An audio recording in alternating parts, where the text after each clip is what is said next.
So we've heard a lot this morning about how these policies that are coming out of Sacramento and Washington impact conservation on our state's working lands.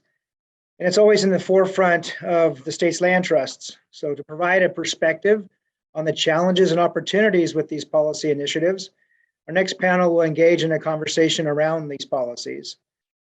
So joining me on this panel is Kara Heckert, the California Director of the American Farmland Trust. Kara was the Executive Director of the Sonoma Resource Conservation District, and prior to that was an NRCS soil scientist.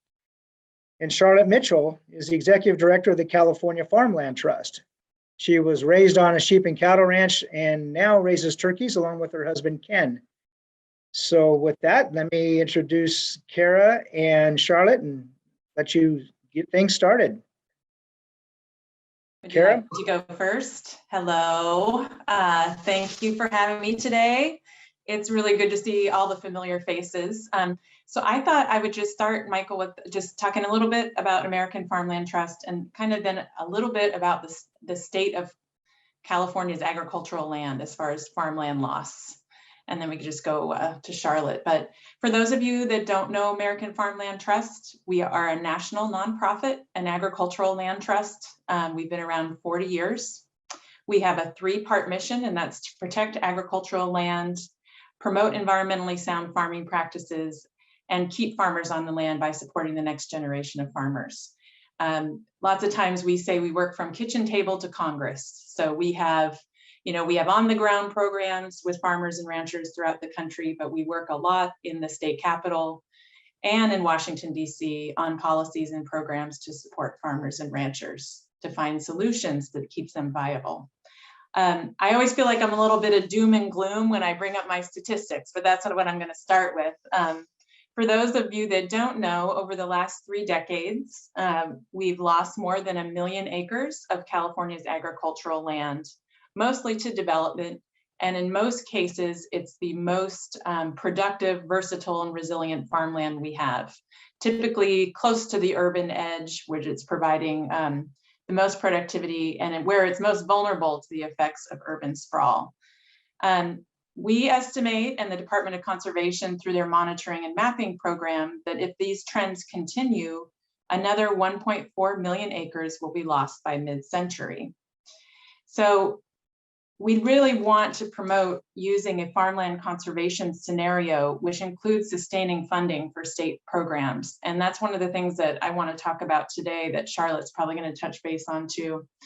So one of the things that's always been interesting to me to find out that I think a lot of us are figuring out in the land trust community is, although we have some good funding sources in California for agricultural land protection, we actually have no dedicated funding source for agricultural conservation easements that is not dependent either on bonds or cap and trade auction proceeds, which could have potentially, changing priorities. So although we have something like the Sustainable Ag Lands Conservation Program, which AFT was, pivotal in creating, it's still subject to change depending on other climate priorities that the state may have. So we are very interested in working with the land trust community and the rest of you on having a sustainable funding source for agricultural conservation easements, whether that be through Sustainable Ag Lands Conservation Program, but also through the California Farmland Conservancy Program, which I know needs a little work and adjustment to work for rangeland, obviously. But it is an unfunded program that's in place since 1995, and it's really completely reliant on bond funding. So we're really interested in promoting that.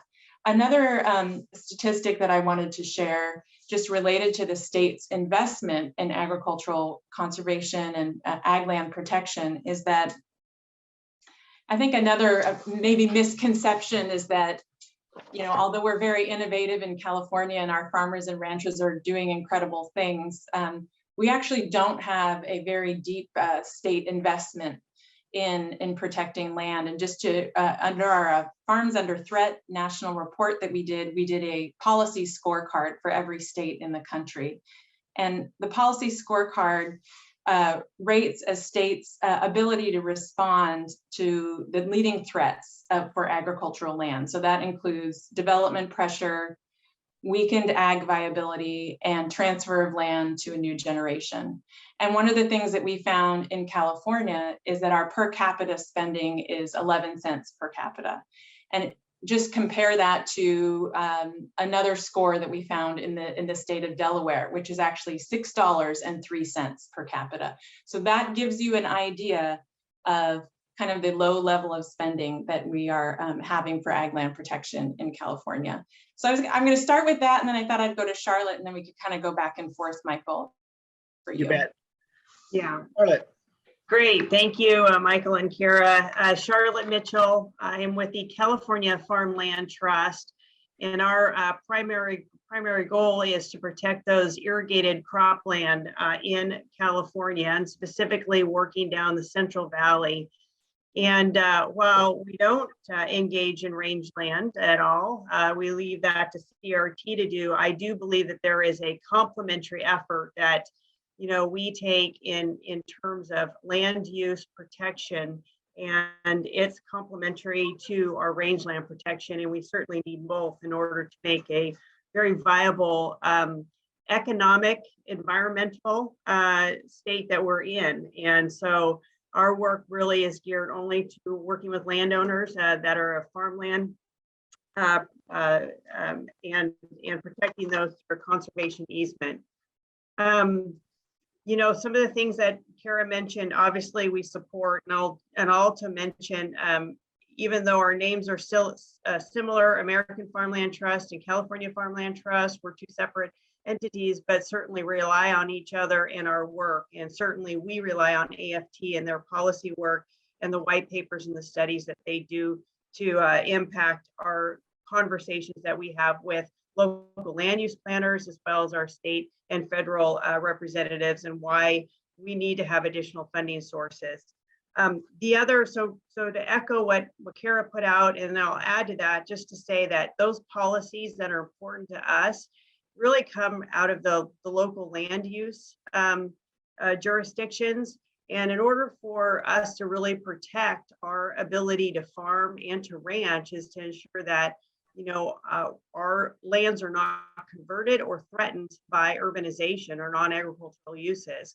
So I will put one other additional plug in there in terms of policies, is to ensure that we hold the tune to our local land use planners, our cities and our counties, to ensure that there's robust farmland protection policies that are in place, and that they don't ignore those, that they actually stand true to them and do what they say that they do. The other certainly, to echo some of the things that Jack Rice put out there, our ability to move forward in protecting farmland is going to be really contingent upon the sigma and the effects of keeping these groundwater basins sustainable, and how they're going to do that. Taking some of this land out of irrigated cropland is going to be one of those remnants of that program. So ensure that we repurpose these lands that stay in private ownership, that are in agricultural production, whether that's rangeland, dryland farming, whatever makes sense, to ensure that some of those policies that are going to support that are going to be privately owned, and ability for that to be converted back and forth when it needs to be able to ensure that we can have economic soundness to what we're doing, as well as habitat and some of the other additional benefits from that as well. I'll pause there and allow for us to dialogue back and forth and answer any questions from the group. I'll chime in a little bit. As we've heard today, particularly around the 30 by 30, there's a lot of question about what's going to be counted in reaching those goals. But our Rangeland Trust philosophy, and I know it's shared by others on this panel as well, is that we have an opportunity to voluntarily conserve these working agricultural lands. And the work that these landowners are doing, the stewardship, is so important to making those, as we've heard from the previous speakers, making those viable. And no management is not management. And that's exactly what it is no management ends up with a mess. And we saw that from our panelists earlier. Rangeland Trust has 365,000 acres under easement, and we don't know how many of those acres are actually being counted by the state and they're reaching their goals. We have a 200,000 acres on a list of viable working ranches, applications that have been accepted and ready to be conserved. We can conserve those, figuratively speaking, tomorrow, definitely by the year 2030, if the funds were available. And just to put that in perspective, just what we would need by our estimates to accomplish those 200,000 acres, permanently protect those, is about $225 to $250 million. If funding was available, I have no doubt that we could preserve another 100,000 acres on top of that. So we could be close to doubling our current portfolio if the funding was available. That's how much interest is out there. That's how much these landowners want to conserve these lands. Without that funding source, it's a challenge. It's a big challenge. The CFCP program that Kara mentioned, it doesn't currently work for rangelands. That's a legislative fix that we'd like to work on, and hopefully we can get some changes made to that so that we could access those. And then, of course, make the pie bigger so all of us have a chance to get a bigger piece of that pie. Those are some of the challenges. If we could find a dedicated funding source, as Kara mentioned, some of our partners in other states like Colorado have, they call the GOCO program, that provides that funding source every year, not on the whim of their state legislature or changing priorities, but it's there and they can pretty much count on that. And those state dollars leverage those federal dollars, whether they're from the Farm Bill or other federal agencies. Bringing those dollars home is an even bigger bang for that investment. You've heard about our ecosystem services study earlier, with that $1.4 billion a year in value just on the ecosystem services for just 306,000 acres of our portfolio. That value is there, and that's where our policymakers need to understand that that's an investment, not just in conserving that land, but in all those benefits that it provides. And that Farm Under Threat study that Kara mentioned that American Farmland Trust did, or American Farmland Trust did, that we had that data merged in with the ecosystem services study. And for those lost acres, and I don't remember, Kara, what that time frame was, you can remind us, but the dollar value lost into development and intensification was $1.5 billion, very close to our 1.4. So the value is there for that, to justify that investment. But we need to get the policymakers to understand that what a bang for their buck they can get by investing in farmland conservation, agricultural land conservation in California. Yeah, and I think, Michael, I think we still have some work to do. I don't know if it's changing, but changing hearts and minds of some folks that may still not see farmland conservation, rangeland conservation as a climate solution. And with that actual lingo, we're still having some challenges of even that being seen as a climate solution, actually protecting the land. And we did a study a couple years ago on greenhouse gas emissions from an urban acre versus a farmland acre. And an urban acre emits 58 to 70 times more greenhouse gas emissions than a farmland acre. That's pretty cut and dry, that there's a pretty big beneficial impact to keeping land in farming and ranching. So I think we have to keep on beating that drum and kind of come together, whether we work on farmland or rangeland. It's agricultural land providing benefits, environmental and economic, to California. So absolutely. Are there questions from the folks on for the panel? Kara, do you have your stats listed on a web page somewhere? And then can you share that? Yeah. Yeah, I'd be happy. I can either do that now or do that after, and you can send them out, Michael, whatever you'd prefer. We have Farms Under Threat and Greener Fields research. We have an actual policy scorecard state of California from the Farms Under Threat report. That's really interesting because it looks at a number of different factors, and I only talked about one. So, okay. Question: aren't there some stewardship negotiation challenges to complete easements that are funded that slow it all up? Yeah, I'm not exactly sure. I'll field that question. I'm going to assume that the questions around the length of time to complete a conservation easement. And certainly it does take time to do that in terms of the funding sources that you have to get, as well as negotiating terms of the easement with the landowner. Michael, maybe you can help me if there's a different question related to that, or if I can expand upon it. Anyone? I think that's what you have is being accurate there, and it depends on the funder.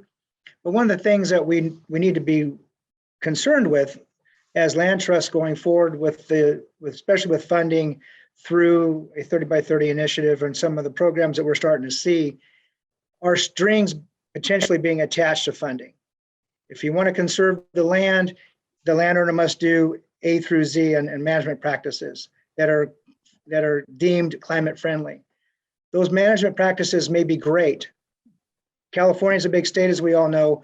They're not applicable everywhere. And a landowner will do those practices if they make economic sense. So an incentive to voluntarily participate in those practices is wonderful. Make it work, make it attractive.